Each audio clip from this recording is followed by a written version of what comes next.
Neil from Essex here to talk to you about an interesting section of our used inventory right now. When you're shopping for equipment, you've got options, right? You can look for a new piece, but if we're not looking for new, sometimes we're looking for something maybe lightly used to save some of that awful lot depreciation. But used has got a spectrum to it. There's also some really used equipment out there. We're going to talk today about these different categories of equipment and specifically the lightly used equipment, because we've just had an interesting scenario happen here. There's a period of time here at Essex where we go and we set back some of our nice trade-ins to use for a couple of big rentals that happen here in the fall, and those machines have all now come back and been placed into our inventory. So right now I have 45 nice low hour under 60 horsepower tractors. So we're going to talk about some of the considerations that you might want to think through if you're shopping for a machine like that. Essex, a helping hand with your land. So before we dive into used equipment considerations, let's start at new.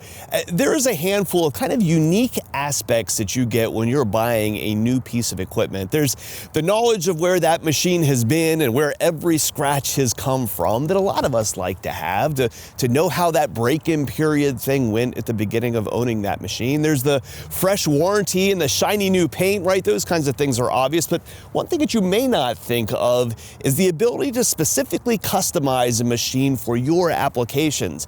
Anymore, we spend a lot of time with customers going through and choosing the right tires, the right accessories, the right attachments and hydraulics and implements for very specific tasks, right? And you don't so much have the ability to customize those things down to the T with a used piece of equipment like you do with new. And so that brings some great value there. On the financial side of things, if you're shopping for a new piece, you're also going to have low rate financing options that don't necessarily exist on a used piece. Now, you go finance a used piece, you might be looking at 8 or 9%, where we have very many used new 0% options for a new piece of equipment. And we always want to look at the payment differences between those two, but many times you're going to find that the payment on a brand new piece of equipment might work out to be less than what a used one would be at standard rates. So finance buyers are often better buying new or buying significantly used pieces of equipment. In a low hour piece of equipment, I would also expect to see some amount of warranty remaining. Now, when we're looking at most of the equipment out here in the lot, you have usually between 2 and 3 years of base warranty coverage that covers the entire package, the entire machine. But much of this equipment will have some extended periods on the powertrain or on the emissions that can stretch out to 7 and 8 years beyond when that machine was purchased. I think that's important because if you find a mechanical issue with a used piece of equipment, it gives you a pathway back to the manufacturer in order to get that repair done and paid for. Another bonus that you're going to get by buying this used piece of equipment is maybe some optional extras that are coming along with that machine. Now, we talked when you're buying new how we often go through and customize that machine for that particular person's application. When that machine eventually makes its way to the used market, the resale value of all those options and accessories isn't great because those things don't necessarily have value to the next buyer. But if you are that next buyer, you're going to get some of those things that somebody else decided to put on that machine. An example here will be this third function valve, right? Hydraulics out the front on your loader, where this kit has already been installed in this machine by its prior owner, and it's going to come along with the machine when it's sold again. Another thing that I'm looking for when I'm in that lowest hour used equipment is to be in the current product cycle. Most of this equipment is going to get changed every 5 to 8 years or so. They don't build tractors in model years. There's not a 2025, a 2026, 2027. They tend to come out with a machine and build it for a number of years before it's refreshed.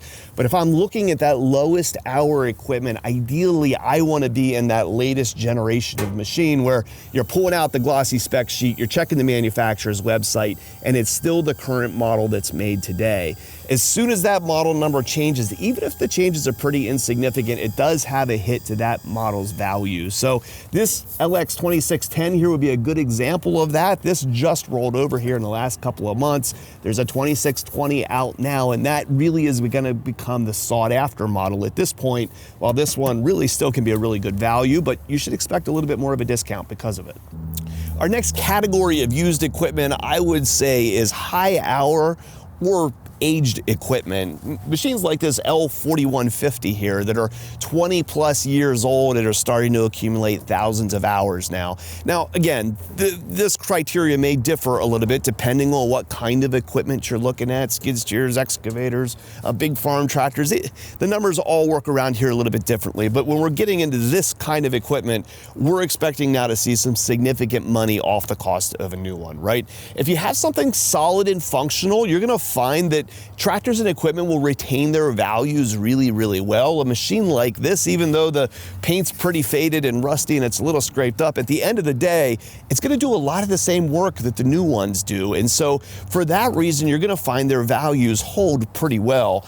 I'd expect to see a machine like this selling for about 50 to 60% of the cost of a new one. So half price, basically what you're gonna pay for an equivalent newer machine today, but you're certainly gonna give up some things in the process.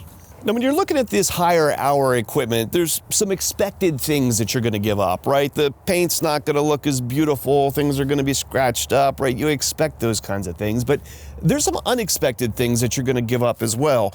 When you look at the back of this tractor, to me here, compared to the newer machines that we're looking at, there are so many missing creature comforts back here. A lot of machinery has changed by leaps and bounds in the last 15 or 20 years in things like comfort and ease of use and flexibility and versatility that we just have today from the newer machinery that we don't have so much from the old ones. So yes, when you drive this machine into a pile of dirt and you lift up that dirt, you're gonna move the material just the same, but you might not enjoy it quite as much because you're having to work the machine that much harder in order to get the job done. Now, one thing you might want to consider if you're looking for this higher hour equipment is to try to find something that has a cab on it. You'd be surprised if you look at a machine that's 20 years old, that's a difference in an open station machine and a cab machine. The cab machines often weather so much better over time than what the open stations will.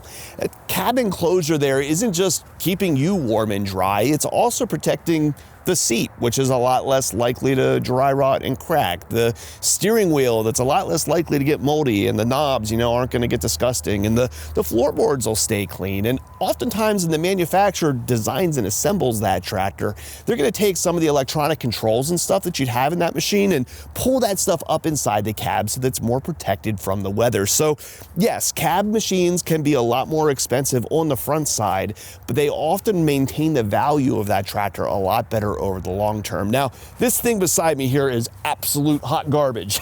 It is a rough looking machine. Somebody was clearly out loading salt or something with it because you can see the corrosion all over this tractor. But if you look back here inside the cab, it's remarkable how well it's held up. When you look at the pricing on this equipment, sometimes it's hard to know whether you're paying what you see online or whether there's a big fat margin in there for the dealer somewhere. And let me give you a little bit of color to this when we're talking about these categories of equipment. When we're looking at a nice, clean, low-hour piece of equipment, we know what you're going to be comparing it against, right? The new alternative. So it's very easy for us to go through and give premium trade values and price that machine appropriately, typically with a smaller margin. But when we go into older equipment, stuff that might be a little beat up, is higher hours, been pounded around more, you tend to see a little bit larger margin on the dealer side because we're accounting for a lot of unknowns. We don't know exactly where the market for that machine is always going to be in quite the same way. And we also have to hold some money in our back pocket to take care of mechanical issues that we may have missed on a trade-in, right? Because the expectation is when you're buying something from a dealership, you're buying something that's good and functional and is going to be able to go to work again without you pouring a whole bunch of money back into it again. So if you want to come into a dealership and beat the salesman around a little bit and see if you can find a deal, you're going to find a lot more room to work on older equipment. So that's a little bit on these categories of equipment: new, lightly used, or heavier used equipment. I think each one of these sells a little differently, right? There's different expectations from you if you're shopping for one of these pieces of equipment. But if you are shopping, there's about 400 pieces of used machinery on Messix.com right now that really covers a huge spectrum of industries and markets and conditions and prices. We spend a lot of time going through and making sure these pieces are priced to move. We own all of them and we don't really want them sitting here, right? We need to be able to keep them turning in order to bring new things to use. So if you're shopping for a piece of equipment and we can help, or if you got parts or service needs for a machine you've already got, give us a call here at Messix. We're available at 800-222-3373 or online at Messix.com. I was in the middle of like a 10-minute long, smooth talking YouTube video, and then you called me right in the middle of it. What's up?